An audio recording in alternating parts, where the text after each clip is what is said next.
Morning, thank you. Thanks for coming inside on a day like today. Nobody wants to be inside today. I think we should run government outside today. Thank you all for being here. We appreciate it very much and appreciate being in Kearny. It's one of our great places in New Jersey. And I appreciate all of you taking the time to be here this morning and share it with me and talk to each other about the issues that are really important in our state right now. And there are some really important issues going on and things that we should be talking about. But before we talk about what's going on today, let's remember for a second about what had been happening in this state over the last number of years.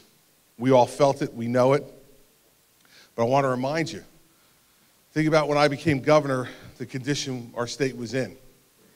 We had $13 billion in budget deficits, $29 billion worth of budgets. We had higher debt than we've had in our history. Unemployment was over 10%. Mortgages were being foreclosed on all across the state, and people were hurting.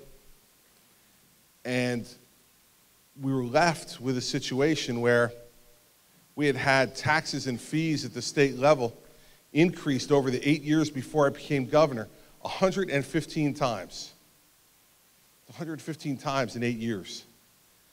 It was an awful situation to try to deal with for all of us. And so when I came into office, I thought to myself, the only thing to do is to do something unusual for New Jersey standards, and that was to tell you the truth. To tell you the truth about how bad things were and how hard the solutions were going to be to get there. So in that first year, we had to cut our budget. We had to balance that budget, and we weren't going to do it by raising taxes again. And taxes have been raised over and over again. New Jersey, when I came into office, was the most highly taxed state in America. So we couldn't do it anymore. So we had to make some painful cuts, and we did. Billions of dollars worth of cuts. Cut that first budget over 9% from what we had spent the year before, and the next budget another 1% from what we had spent the year before that. And that's never easy to do. But it was necessary to do because we had had enough of us just going to you and putting our hand in your pocket and taking more of what you earned. And for many of you, there was not much left in that pocket. And if it wasn't happening to you, it was happening to your family or friends or your neighbors. So we needed to do those things. And you'll remember that after I did some of this stuff in my first 6 months in office, our opponents said, well, this is awful. You know, New Jersey is going to go down the drain. He's heartless. And look at all the terrible things that are happening. Well, after that first 6 months, the summer came and no great tragedies occurred. And when we had to do it again the next year, just this past year, you'll remember that folks said once again, you remember heartless, bloodless, cold. Balancing the budget is not a warm and fuzzy thing. When you try to do it in your own house, and you tell your children or your grandchildren that what you were spending before isn't what you can spend now. Nobody likes to hear that. But you have a responsibility, and I felt like I had the same responsibility here. You remember some of the people in the legislature called me all kinds of names. Names that I thought you weren't allowed to print in the newspaper, but found out later on, I guess you are. And they got printed about me. But they told you then, too, this past July, that, if he makes these cuts, all these terrible things are going to happen. Well, here we are. The sun came up. And what's happening in our state now that we've vetoed 2 income tax increases in a row, now that we haven't increased taxes at the state level for nearly 2.5 years? What's happening? Well, nearly 70,000 new private sector jobs have been created in the state. We've had 5 months in a row now of private sector job growth. People are getting back to work. Not as many as we want to, but a lot more than before we did the things that we've done. What else is happening? You see tax revenues going up, of course, because more people are working. So getting to pay their taxes. That's allowing us to do things like we're doing in the budget this year, which is investing $8.8 billion in K-12 education in New Jersey, the highest amount ever spent by the state. Highest amount ever spent by the state in my budget this year on K-12 education, because we know that we have to invest in our kids' education. We have a lot of things to do to reform it and make it better, too, that has nothing to do with money. But we have to spend the money, too, that we need to be able to have our kids get a great education, to make sure we protect our hospitals so that people who don't have health insurance can go someplace to get their health care, not have to worry about it. Make sure that there's a neighborhood hospital near you so that if there's an emergency or tragedy, you can get there and have physicians and nurses, other healthcare providers who are going to take care of you. So we had to do those things, and the last thing that we needed to do was to deal with the pensions and the health benefits paid to public employees. Now, they had gotten out of control. We all know that.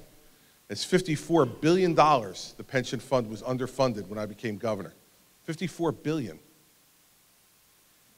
And our health insurance plan was underfunded by $67 billion. Now, you just can't continue that way. In fact, independent studies said that our pension fund was going to be bankrupt by 2018. So our teachers, our police officers, our firefighters, our other public sector workers who have served us well and who we promised a pension to, by 2018, we're going to have no money in that pension fund to collect if we didn't change things. And so we did. I worked with Democrats, and we passed pension and benefit reform last year that's going to save the taxpayers, all of us, $132 billion over the next 30 years, and it's going to make those pensions stable so they're going to be there for people to collect. And that's extraordinarily important because we made a promise to these folks, and we need to follow through on that promise. On health care, we had one simple message. It's probably what you all are dealing with your health insurance as well. Everybody needs to pay their fair share. Now, do you know that most public sector workers, when I became governor, paid nothing for their health insurance? Zero. You paid for it all. Now, we'd all line up for that deal, wouldn't we? Got our health insurance for free? We'd all line up for that deal. Of course, it wasn't for free. You were paying for it. And so all I said was not that we don't want to give great health insurance to our public sector workers. Of course we do. We want to cover them and cover their families. We want to make sure they get good health care. But they have to pick up some of the tab, just like you do. And it makes no sense for that not to happen. So we now have a system where everyone's going to pay a certain percentage of their premium based upon how much they make. The more you make, the more the premium you pay. And so if you're governor, and you make $175,000 a year, you're going to pay 35% of your premium. Right now, I pay 1.5% of my salary. So significantly less than what I'm going to pay once we put this into effect. But that's fair. That's fair. I'm one of the highest paid people in the government. I should pay more. And the people who make less should pay less, but they should pay something. Because you know, if they don't pay anything, how they use that health insurance is going to be much different than if they're paying something. And what insurance they pick is going to be much different. You know, right now everybody picks the most expensive health insurance, and why wouldn't you? You're not paying for it. So if you can say, well, I've got 3 different plans, one's $10,000, one's $15,000, and one's $20,000, you say, well, which one do you want? Your first question is going to be, well, how much is it going to cost me? And if they tell you nothing, what dummy wouldn't take the $20,000 policy, right? It's going to give you the best coverage and the best reimbursement and all the rest of it. But if you have to choose, if you're paying 35% of that cost, maybe you can get by with the $15,000 policy. I mean, he's just talked about having skin in the game. Everybody has to have a little skin in the game to make those judgments. It shouldn't just be a free ride. So those are the things that we did to try to bring the budget into balance on the state level, and then to deal with property taxes. Put a 2% cap on property taxes. And put a cap on the interest arbitration awards that would drive those property taxes. And it's working. It's working because last year, property taxes went up less than they've gone up in any year in the last 20 years.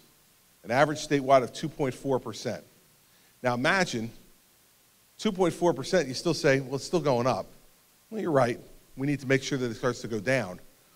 But think about what's happened in the last 10 years before I became governor. Property taxes went up 70% in the last 10 years before I became governor. Average of 7% a year. And I'll guarantee you 2.4% this year, it'll be lower next year because we're phasing in those health insurance savings over 4 years. So we'll get more savings next year and the year after and the year after. And so property taxes are heading on their way down, which is, one of the biggest problems we have in this state. But despite all of this, you still get some arguments in Trenton, because, Trenton is Trenton. And we have some interesting times down there. But I'll tell you, when I got elected in November 2009, I told all of you that if you sent me to Trenton, I was going to go down there and turn it upside down. Now, a lot of people didn't know what that meant. I think you're starting to get a look at what that meant now. And think about how upside down this is now. From the same crew that raised your taxes and fees 115 times in 8 years, from the same crew that passed 2 income tax increases since I've been governor that I vetoed, from the same crew who wanted to raise the gas tax, and now we have gas at $4.50 a gallon. Think it was a good idea for me to tell them we weren't going to raise the gas tax? I mean, in that same group, we now have a change of heart. We have Democrats fighting with me over how to cut taxes. Not if, but how to cut taxes. Imagine how crazy that is.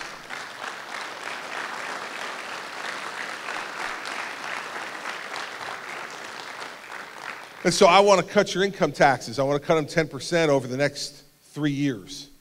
And I want everybody to get an income tax cut. Everybody who pays taxes should get their taxes cut. And I want people who don't pay taxes to get a little bit more, because we have folks out there who are the working poor, folks who are making the minimum wage, who don't pay income taxes, but still have to try to survive in this state on that kind of money. So we have a program called the Earned Income Tax Credit, which if you're working, even if you're not paying taxes, you get a little bit from the government at the end of the year, try to help you. And we're going to raise that Earned Income Tax Credit by 20% under my plan as well, so that families who are working hard and aren't paying income taxes can get a little more, so hopefully they can bridge themselves through these tough times. And when they start to make more money, they're going to become income taxpayers themselves and help us. So everybody in New Jersey who has a job under my plan will get an income tax cut. I think that's the fairest way to do it. And if you make more, you get more of a cut, but that's because you pay more taxes. And so everybody gets an income tax cut. Now, the good news is that Senator Sweeney's come out with an income tax cut plan too. Now, instead of cutting rates, he wants to give you a credit of 10%. We're at an income tax rate cut of 10%. Listen, they're just about the same. He wants to give it to less people than I do, but we've got some room to negotiate. So he wants to cut income taxes, and he doesn't want to raise taxes on anybody.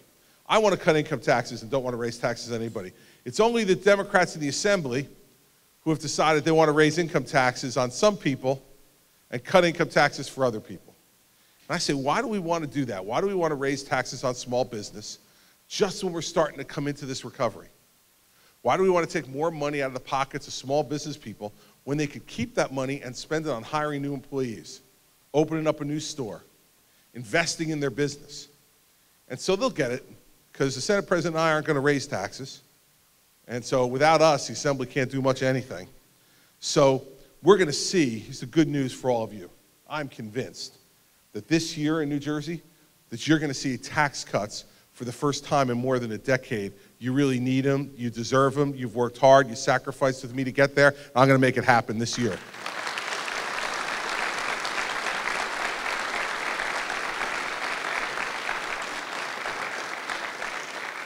And so, it seems like an odd statement for me to say I'm actually bringing you good news from Trenton, because there's almost never good news from Trenton. But let me tell you, the New Jersey comeback has begun. You can feel it. And you can feel it in the way the people of the state feel as well. As I'm traveling around the state, people are feeling better about themselves. Not everybody, but some people are starting to feel better. And we're getting more people back to work. We're getting more people being able to support their families, more people off unemployment and on a good paying job. And the best social program in the world is a job. There's no better social program in the world than somebody getting up every day, having a chance to go to work and feel good about themselves, feel good about what they're doing, and bringing home a paycheck for their husband or wife, for their children and grandchildren. And that's what we want to do for everybody who's able and willing to work in New Jersey, is to give them the opportunity to do that. A lot of great things that need to happen in this state. The last thing I'll talk about, and I'll get to your questions, is what we need to do to reform our education system. Now, like I've said, this year I propose to put more state money into our K-12 education system than ever in the state's history, $8.8 billion. So let's start with the idea that I'm not trying to chintz anybody in the public education system. So when you hear some of this foolishness that comes out of the teachers union, just dismiss it, because we're spending more now than we've ever spent. But in return, all I'm asking for is accountability. You know, you go to work every day and you're expected to produce.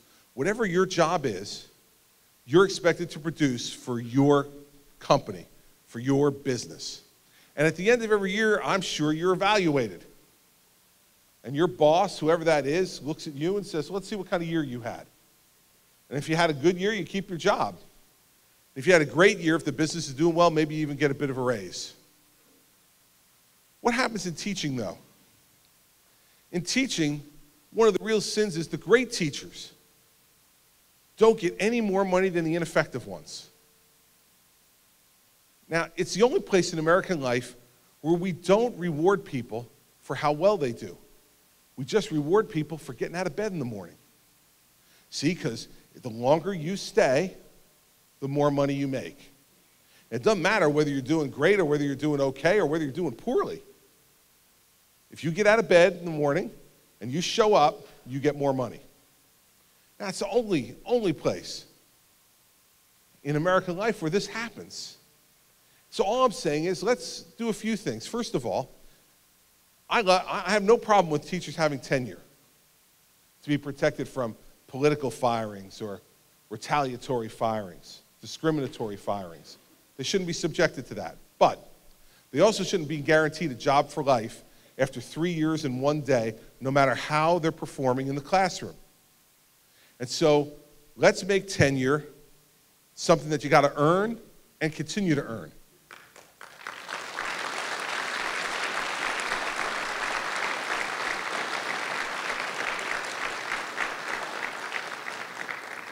Second, let's give teachers merit bonuses.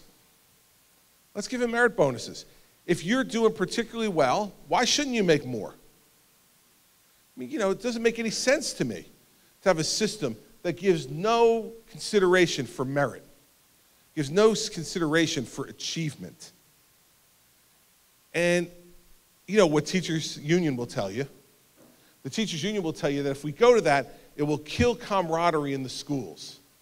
The teachers won't work with each other if they're competing for merit bonuses. Well, I don't know. Do they work with each other at IBM? Do they work with each other at Caterpillar? Do they work with each other at Facebook? Do they work with each other at Google and Yahoo? You know, they work with each other. They're all competing with each other for a certain amount of money to get paid and to get bonuses, but they work with each other because they know that the only way their company will succeed is if they succeed. Why shouldn't the same thing happen in the school? This is where the union degrades their members. Right? Because think about it. This is what they're saying. They're saying if you have a third grade teacher and a fourth grade teacher, and you have a kid who's in the third grade and does extraordinarily well, moves up to the fourth grade, and the third grade teacher says to the fourth grade teacher, by the way, this kid, he's a really good student. You're going to love him. He's an A student. Well, the kid gets to the fourth grade and he's not doing well. He's getting C's. And the fourth grade teacher's mystified because he had heard from his colleague in the third grade that this was a great student. So he goes back to the third grade colleague and says to the teacher, listen, could you help me out here? I'm not reaching this kid. What did you do to try to reach him? With the teachers union argument against merit pay, what they're saying is that third grade teacher is going to say, no. Now see, if I help you, you might actually get the merit pay that I want to get. So I'm not going to tell you. Now, it's ridiculous, right? You can't imagine anybody who's a teacher, anybody that I know who's a teacher who would do something like that. Teachers become teachers not to get rich. Teachers become teachers because they want kids to learn. And anything they can do to help a kid to learn, they will do if they're permitted to do it. So this idea that somehow, if teachers get merit bonuses, that they won't help each other anymore, that it'll kill camaraderie in the school, is crazy. See, what the union wants to do is keep everybody equal. Because as everybody's kept equal, then they need the union more than anything. Because the only way to get raises then is if the union negotiates it for you. But if you can get a raise based on your own merit, then all of a sudden the union becomes a little bit less important, doesn't it? And they don't want that, because you know, or I hope you know, that the teachers union every year in New Jersey collects $130 million a year in dues from their members. $130 million a year. Every school employee who's a member of the union, and they're required by law to be members of the union, pay $731 a year in dues. $731 a year. And you know what? If they want to be out of the union, they can be. But if you drop out of the union, you have to pay 85% of $731 to be out of the union. That's also by law. Your legislature gave you that too when they were in the pockets of the teachers union. So, you know, for people in my generation, this is like the Hotel California. You can check out any time you like, but you can never leave. So you're a member of the union, or you're not. If you're a member, you pay 100% of $730. If you're not, you pay 85% of $730. And then they don't let you come to the meetings for your 85% because you're not a member. What do they do with this money? Well, we found out, we got a little window into it last week. Last year, they spent over $10 million in negative advertising against me. Now, you probably all saw it on network television or on those great billboards they had all over New Jersey, that fabulous picture of me. Right? You saw it up and down the highways or heard it on the radio. $10 million. And here's telling you how much money they have. They reported that the $10 million they spent last year in advertising came out of reserves, not out of current dues, out of reserves. So they got that money just laying around to be able to spend. Now, why aren't they say they want more teacher improvement training programs. Why aren't they spending some of that $130 million on that? Right?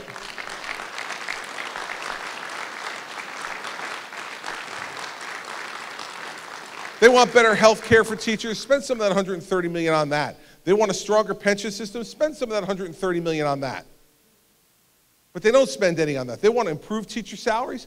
Spend some of that $130 million on that. Nah, instead, they want it as their political slush fund to stop tenure reform, to stop merit pay, to stop charter schools and failing school districts where people don't have an option, to stop something like the Opportunity Scholarship Act, where parents who are in failing districts and are economically challenged and have no choice but to send their kids to a failing school because they don't have the money. Here's the last thing I'll say about it. They asked the executive director of the teachers union about this just recently on television. He said, what do you say to the poor family in a municipality where the school district is failing, they're sending their kid to a failing school, and they want a chance to send that kid to a Catholic school or to some other private or parochial school, but they don't have the money? He says, well, they have the right to leave the school. And the interviewer very smartly said, but wait, they don't, because they don't have the money to do it. You know that. And he looked into the camera and he said, well, life's not fair. Life's not fair. Now, it's fair for him with compensation of $500,000 a year as the executive director of the teachers union. It's fair for him. He can send his kid to any school he wants with that kind of money. But for the poor family in one of the 200 failing schools we have in New Jersey, his answer to them is life's not fair. Well, we need to make it more fair. We need to make it more fair for families that are being challenged.